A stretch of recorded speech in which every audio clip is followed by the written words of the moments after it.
Donc voilà les trois premières limites, je ferai la quatrième tout à l'heure. Donc là ici on a limite d'une somme, hein, et puis on va regarder chaque terme de la somme. Donc la limite de exponentielle de moins x quand x tend vers plus l'infini, donc ça fait bien 0. C'est une limite de référence à connaître. Donc limite de exponentielle de moins x plus 3, quand x tend vers plus l'infini, ça fait 0 plus 3, ça fait 3.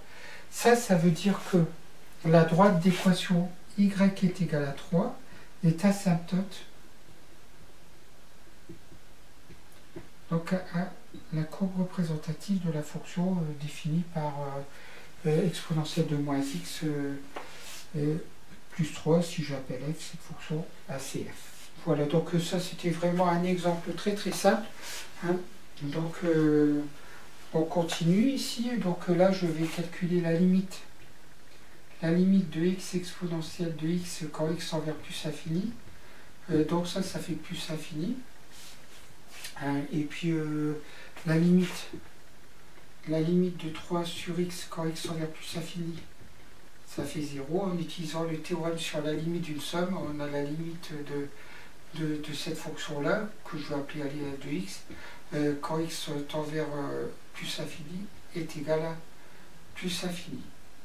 Donc, et là, je n'ai pas d'asymptote. Par contre, je pense que j'ai dû faire une petite faute de frappe. Je pensais faire la limite en moins l'infini. Donc la limite de x exponentielle de x quand x tend vers moins l'infini, c'est égal à celle-là vaut 0. C'est une limite de référence, hein, qu'il faut connaître. Voilà. Et donc, et la limite de 3 sur x quand x tend vers moins l'infini, ça fait 0. Donc, quand x tend vers moins l'infini, ça fait 0 aussi. Donc la limite de f de x quand x tend vers moins l'infini, donc ça fait 0, hein, parce que 0 plus 0, ça fait 0. Et donc là, j'ai une asymptote qui est d'équation y égale 0 est asymptote. ACF. Voilà, donc je pense qu'avoir fait une faute de frappe, je voulais mettre moins l'infini, puis j'ai mis plus infini, pour que vous ayez une asymptote. Là, la limite. Donc ici, limite de x au carré plus 4 sur x. Donc ça fait la limite de x au carré sur x plus 4 sur x. Si je, quand x tend vers 0, x supérieur à 4. Si je sépare en deux, donc la limite de x au carré sur x quand x tend vers 0, donc ça fait 0. La limite de 4 sur x quand x tend vers 0 et x supérieur à 0, ça fait plus infini. Donc ça veut dire que la limite, donc si je l'appelle toujours f de x, quand x tend vers 0, x supérieur à 0, ça fait 0 plus infini, ça fait plus infini. Ça veut dire que l'équation, la droite d'équation x égale 0, c'est-à-dire l'axe des ordonnées, est asymptote, donc ACF. Voilà pour ces calculs de limite.